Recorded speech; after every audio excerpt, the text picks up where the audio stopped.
Afternoon and morning થી afternoon કઈ ખબર નથી પડતી. Good morning and welcome back to our channel again.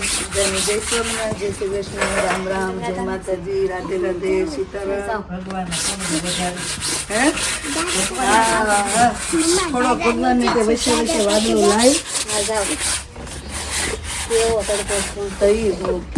ઇન્ડિયાની ફિલિંગ આવે છે. જો એમ ઇન્ડિયન જોઈને છોકરીને કપડાં ધોવા બેસી ગયા છે. શિયાળાના જેકેટ ચાલુ થઈ ગયા છે ને બાપ આગળ કપાવતા જાય. ભાંગો ટૂંકલો હાંધતા જાય છે. નવું બનાવે એની વાત બાને એમ થાય નહીં હું લંડનમાં આવી છું બા એટલે આવો તડકો છે. તમારા જેકેટ તો જો તમને હું આવા કલર લઈ દેવા એ નથી ખબર પડતી. હાથે ચોળે મશીનમાં નાખશું તો એ હારા થાય. કેવો આવ્યો પાછો? શું કરો છો બા તમે? મસિકા ભરું છું. આટલું બધું રૂ? હા રૂ કાઢી.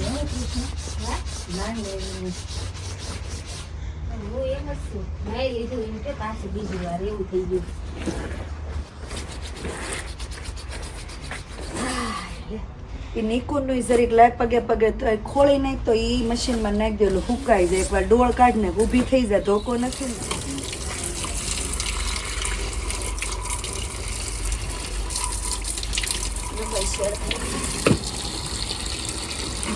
જોજે આમ તારે કોણી ને એવું ગહાય ને દીવાલ ને સોલા દે. શું કરો છો?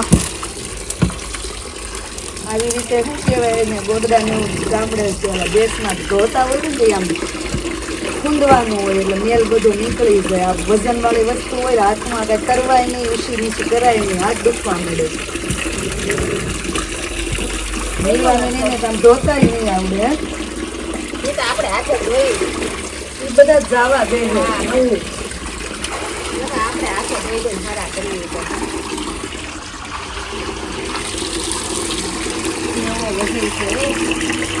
જોડી નાખ એટલે તો વજન બધાયના શું કહેવાય છે પાણી ભરાય એટલે વજન તો થાય ને એટલે તો આપણે કોરા થઈ દે મશીનમાં ફાટે. હવા ભરાય એટલા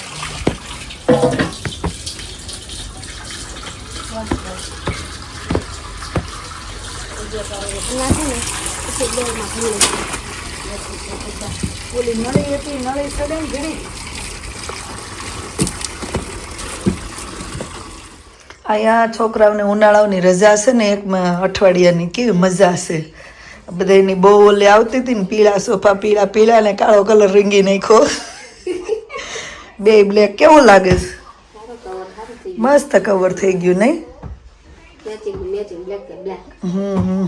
બે સોફા મસ્ત થઈ ગયા. આમ ઊભા થઈ જાવ હાલો હવે. એટલે સોફા કારીગરાઈ કરી નાખી. મને નથી લાગતો ઓલો તતડિયા લગાડવા પડશે.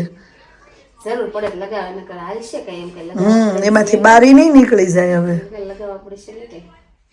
તો હવે કપડાં ધોઈને ફ્રી થઈ ગયા ને હવે અહીંયા જો શું કહેવાય છોકરાઓ સાથે ગેમ રમવા બેસી ગયા છે. તો એનો ને મંત્ર તમે શું રમો છો? મોનોપોલી. અને અહીંયા હું ને નીવા અને રીવા બે કા નિર્વા દીદી તો ફ્રેન્ડના ઘરે ગયા. આપણે શું રમીએ છીએ? કઈ ગેમનું નામ છે કેરોપ્લંગ કે શું છે? કેર પ્લંગ. તો અહીંયા શું આપણે બનાવી દીધું છે જે આમાં કીધું હતું કે આ રીતે એના જે અલગ અલગ પાર્ટ હતા એ બધા જોઈન કરી દીધા. હવે બધા નાખી દે રીવા, બધી એકારે નાખી દેવાની. પછી મારે ને રીવાને બેન રમવાનું છે. એ આ એક એક તમારે આ સ્ટ્રીક કોઈ કાઢતી જવાની પછી જોવાનું નીચે તમારે કેટલી માર્બલ આવે છે કોના ભાગમાં. નો નો નો આમ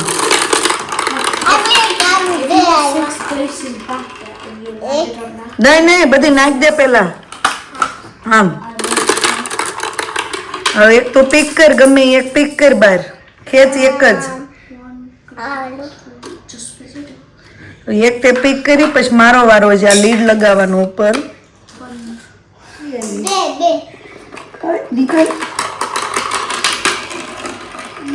તો આ મારી ઓકે કોને વધારે આવે તારી અહીં મૂક દે હવે બીજી લે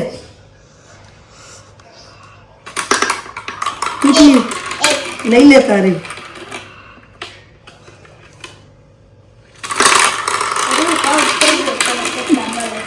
કોને કેટલી મળે ને જોવાની ઓકે મમ્મા આમાં મૂકી દો તમને જે મળે ને તમે આ બે મૂકી દો આ મારી ઓકે રીવાના આ બે મૂકવાના આ લોકે કોણ જીતે જોવાનું છે લે.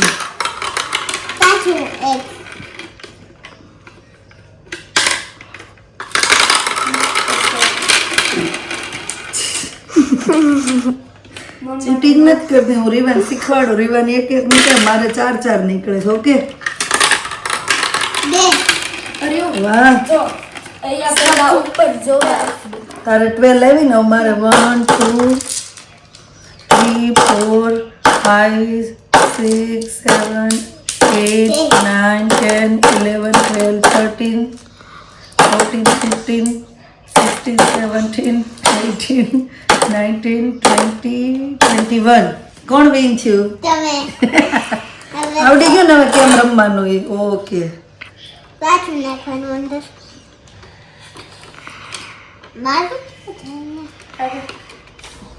જય સ્વામિનારાયણ ફુવા ભત્રીજો બે આવી ગયા ગંજીન ચડ્ડામાં હે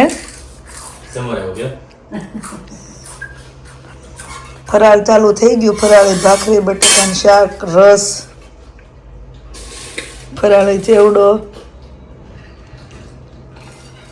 આજ તો સારું છે ત્યારે વાદળા કર્યા કામ મમ્મી બપોરે જ કેવો તડકો હતો મારા બાપા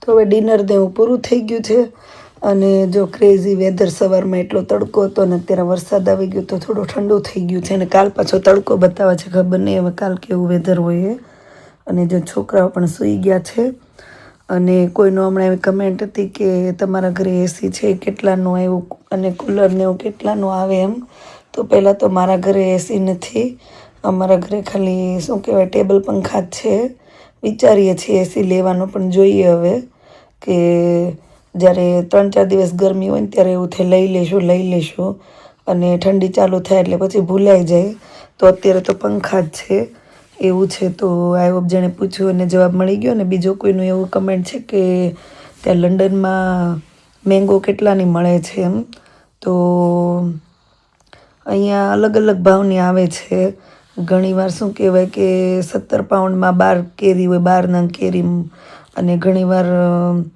15માં હોય 12 પણ નાના પીસ હોય ડિપેન્ડ ઓફ એરિયા વેચવાવાળા શોપવાળા અલગ અલગ હોય છે પણ એ રીતે આવે છે 15 પાઉન્ડથી લઈને આઈ થિંક મેં એવું પણ સાંભળ્યું હતું કે 13 પાઉન્ડમાં પણ 12 પીસ આવે છે મતલબ 10થી લઈને મને લાગે 18-20 પાઉન્ડ સુધીમાં પેટીના ભાવ હશે એવું પણ અમે તો જે લાવ્યા એ આપણે 17 પાઉન્ડમાં 12 પીસ છે એવું છે તો આઈ હોપ જેને પૂછ્યું એને જવાબ મળી ગયો અને બીજી એક કમેન્ટ એ પણ હતી કે રીવાને એમનો ભાઈ કેમ નહોતા આવ્યા બીચ પર તો અમારી ગાડી 7 સીટર છે અને શું કહેવાય અમે અહીંયાથી કિંગસ્ટન ગયા હતા તો એનું આપણે આઈ થિંક 2 કલાક ઉપરનું કંઈક ટ્રાવેલિંગ છે અને અમે લોકો ઓલરેડી 6 જણા હતા એટલે એકને જો લઈ જઈએ તો